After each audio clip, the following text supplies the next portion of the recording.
assume that you're doing the best you can as well, then I have a different mindset. And I'm approaching the problem and I'm approaching you with the attitude of let's get this solved, not let me go on attack and assume the worst. Things are never going to get solved just simply because we're different human beings with different backgrounds. Mhm. And, part of the healthy way of handling it is going, you know what? I get where you're coming from. I understand it. I don't necessarily agree with it, but okay, I'm fine with us not seeing things, assessments. I mean, just all kinds of great resources last month. Right. So, Right. So, with that, we're going to get started this month with things on conflict. And the tagline is I'm not your enemy. I'm not your enemy. A lot of times when we're in conflict, it does feel like your partner stays awake every night just trying to see how they can sabotage you in the relationship. And more often than not, that's not the case. So. And by the way, the I am not the enemy is a bit of a preview too. At the end of this month, we have Ben and Megan Coleman coming on, who they're the first people we've ever heard of talk about I am not the enemy, and they would take sticky notes and write I am not the enemy on it and put it on their foreheads when they were having a discussion that might be a little heated. And so they're going to be our interview this month. And again, what an amazing, incredible story Ben and Megan are. They're going to be fantastic. Right. And we'll let them tell you their story because their story is filled with heartbreak and just relying on each other and relying on God. And you'll certainly want to be able to hear that story. Absolutely. And we couldn't tell their story if we wanted to. I mean, I don't know how you tell that story unless you lived it. So they're going to be great folks. But when you look at this slide that we put up here, one of the things I think sometimes people struggle with is that in the relationship, they have challenges and stuff like that. And actually, conflict, when two people live together, that's part of the deal. Right. POTD means part of the deal, and it's normal. Right. Now, we're not saying all conflict is normal. We're not saying abuse is normal. We're not saying any of that. But when two people share space, share eating, sleeping, bathrooms, 430 square feet, there's going to be some conflict, babe. What are some of the sources of conflict? We've already talked about the idea that unmet needs is one of them. But what are some of the other sources of conflict? Well, the ones that you hear a lot are money, sex, parenting, roles and responsibilities, different things that come along, like you said, is being a part in a relationship. But one of the things I think that kind of goes back to relational needs is we think our other partner is going to be there to help us solve problems that might be emotional baggage or wounds or different things that we bring to the relationship because we're human and we have things in our past that our partner might be a trigger for, even though they don't realize it. So sometimes conflict arises because just who I am meets up with who you are, and I can bring up things that I don't even know, like you said, that are needs, or maybe they're emotional baggage or wounds. Many times with my clients, what I'll tell them is let's set up some rules of engagement, just like you would in any type of battle or conflict. You want to know what the rules are. And the unfortunate thing, and I heard a podcast on this yesterday, is sometimes when people are having these wounds, the other person may be able to help them with that, help them heal those wounds and help them get through the things from the past that they had nothing to do with. But they're going to be using, the person with the wounds might use defense mechanisms that can, to the other person, make them put up walls or defenses. So they're less likely to want to help. They kind of play off each other and create problems. Right. And that cycle and that circle can go on unless you become very aware of what your part is in the conflict. Yeah, and to me, it's kind of like that's where the I am not the enemy comes from. When we realize that we're not in battle with each other, that sometimes we're battling just a disagreement. We're battling old wounds, old hurts. Ghosts from the past. Yep. And I say, hey, look, babe, I'm here with you. All right. I am not the enemy. I'm here to solve this. Then you have the opportunity to kind of become a little bit more transparent and a little more open. And then I can be a little more tender. And I mean, that's a two-way street. We both have those. And then all of a sudden we're going, hey, wait a minute. You know what? You're here for me no matter what. And you'd love me even though you know about these things in my past. And that's why we put on that slide there. I'll put that back up real quick. How we handle can actually strengthen our relationship. when you find out, look, babe, whatever's going on, I'm here for you. All right. I'm not here to argue with you. We may debate it. We may disagree about it. We're going to give you some strategies for that stuff in the next couple of weeks as well. We're going to do some great strategies for dealing with conflict. But once we kind of get to that place where we go, hey, look, I'm not the enemy. All right. We disagree on something. And oh, by the way, Gottman tells us what? Most conflict isn't solved. Some Most of it's problems never going to get solved. Oh don't my get gosh. solved. So Being a fixer, I hate that, but Christy's right, and actually Gottman's right, and Christy teaches that in a lot of our workshops. Some of the things are never going to get solved just simply because we're different human beings with different backgrounds. And part of the healthy way of handling it is going, you know what? I get where you're coming from. I understand it. I don't necessarily agree with it, but okay, I'm fine with us not seeing things the same way. Right. And I think sometimes kind of referring back to old things or wounds or emotional baggage or just opportunities for us to grow together. Yeah. If I'm being defensive, I have to be aware enough to realize that you can help me with this problem.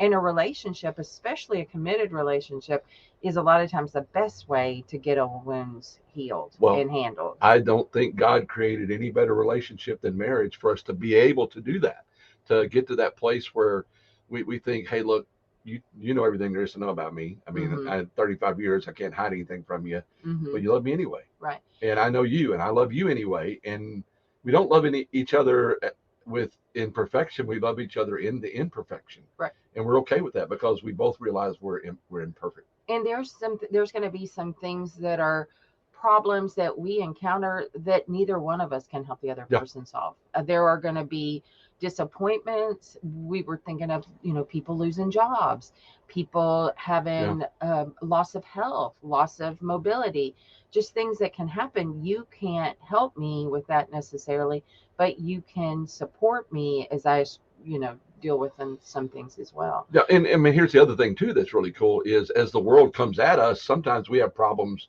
that belong to both of us, and to know that she's here for me and I'm here for her, and that we're going to shoulder deal with it, that creates a stronger marriage as well, because we both know we can depend on each other, and that we can trust each other, and that there's one person on this planet that no matter what comes our way, I know is going to be by my side, going to help me figure it out. And that's what dealing with conflict or problem solving in a healthy way, that's the kind of confidence I think it creates in a marriage. I know you're here, and I know you're always going to be beside me, and I know you're going to be with me through everything that life has to throw our way. And we were talking the other day, we've probably got some tough days ahead. We've got friends and family that are all getting older that we love dearly, and we got some tough things ahead. More pulled hamstrings and things like that, maybe. Woo! Man, I've just got over a pulled hamstring. Christy's dealing with a knee problem. We're falling apart over here.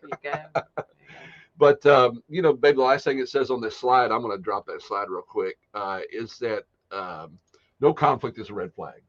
And again, that doesn't mean that you should go out and create a conflict just to make sure that you have a healthy marriage.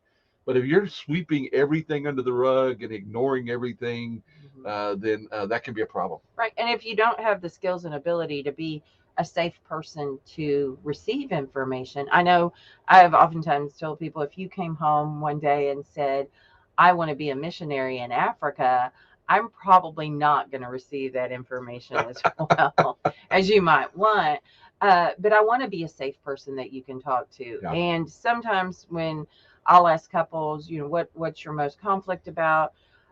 They'll say, well, we really don't have much conflict. I think what they're thinking is they don't have the expression of conflict, because in most cases there is going to be some degree of conflict.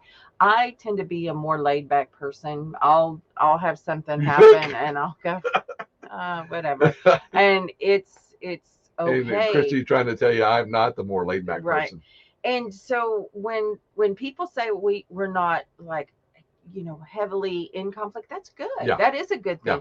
I think what we mean by that is if you're ignoring conflict, that's when it's not good. When you feel like you can't talk about it, let's just act like nothing's wrong. Let's sweep it under the rug. Let's all walk around avoiding the topic. I think that's what we're talking about there. So that's important. So again, we're going to be teaching you all kinds of techniques this month. But babe, our favorite technique to teach in the entire world when it comes to dealing conflict. Matter of fact, when we go to weddings and everything, and they have the little tree, and you write down there your best advice for the couple and everything, I want to share with you guys. Here's what we always put down there as part of our advice for the couple, and it's fight naked. And by the way, if you just take that purely at face value, if you get in an argument, you start taking off your clothes, the argument's going to end. We heard a comedian actually say this. He said something about that was something that they were doing, and his wife couldn't understand why all of a sudden he was bringing up all these problems. So we certainly wouldn't suggest that it's a reason why you have conflict, so you can solve it. But it's an acronym for things that we use for what needs to happen in the midst of conflict. And next week, we're actually going to walk you through the entire NAKED acronym. But babe, I felt like on this first week of the month, we're talking about I am not the enemy. This A stands for assume the best. And you brought that into our teaching a number of years ago. And man, when you did, I remember you teaching it for the first time. I was like going, I've never heard you say that. And I thought that is such good advice. Mm-hmm. Assume the best out of your mate. And we again, talk a little bit about when you say assume the best, what do you mean by that? It doesn't mean that you assume that I'm never going to make a mistake, but you assume what? I think it kind of goes back to what we just said. You're not the enemy. You are not sitting up at night trying to make our lives miserable, because if you make my life miserable, by in turn our lives are miserable. Because if mama ain't happy, ain't nobody happy. No, happy house, happy spouse. There we go. But, you hear that all the time. Happy wife, happy life. Well, Chrissy and I changed that a little bit. We actually have some T-shirts with it printed. It says happy spouse, happy house. We believe that's a two-way street. Right. And a lot of times I think we get into these spaces where one thing can happen and it can represent something to me that you didn't intend. Right. A while ago when I was talking about defenses, when you do something, I can make up a story about why you're doing it, and it might not have anything to do with it. I cannot read your mind, and to my knowledge, no one can read a mind. And yes, we have patterns and we have things that we've gone through. But one of the things, when I assume that you have good intentions, and I assume that you're trying the hardest you can as well too, you have your own needs, wants, and desires, and everything. And when I assume that you're doing the best you can as well, then I have a different mindset. And I'm approaching the problem, and I'm approaching you with the attitude of let's get this solved, not let me go on attack and assume the worst of you, or assume that you're just selfish. And as you said, and I want to preface this too, there are times when things occur that I would tell people that might not be a good advice. If you can't trust the other person, or there's obvious abuse or neglect or anything like that, then please seek help. Seek help. We had just said, don't ignore problems that exist. Don't sweep things under the rug.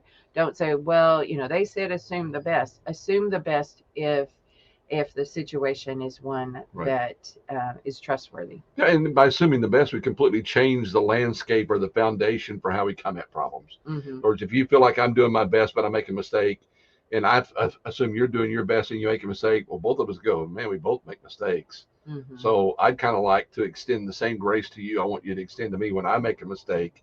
And if I believe you're doing your best and you believe I'm doing my best, then we go, okay, how can I help you? Instead of what is your problem? I mean, and that's such a different mindset. That is a huge first step to actually solving problems. It's just assuming that our mate's trying to do their best. Right. And that together we can hopefully try and navigate the tough waters, and not just kind of say, well, assume the best. I've heard something interesting that I think I want to share. I think we tend to both be very optimistic people. I think that's a good quality that we both have. And we tend to see the world pretty in a happy place, pretty rose-colored glasses. And a lot of times we think that, if you have pessimistic views, how sad that is. But actually that can be helpful in some ways to say, we need to plan for this. This is something that could occur. But one thing that I'll tell people, when you assume the best and you look at your partner for all that they have, and I'm not saying that you just overlook anything that could be a challenge that could be improved, but if you look at it instead of optimistically or negatively, but you look at it realistically, that's also a good source of appreciating them for who they are, not who you want them to be. Yeah, and quite frankly, sometimes challenges occur because we both hold each other to a very high standard.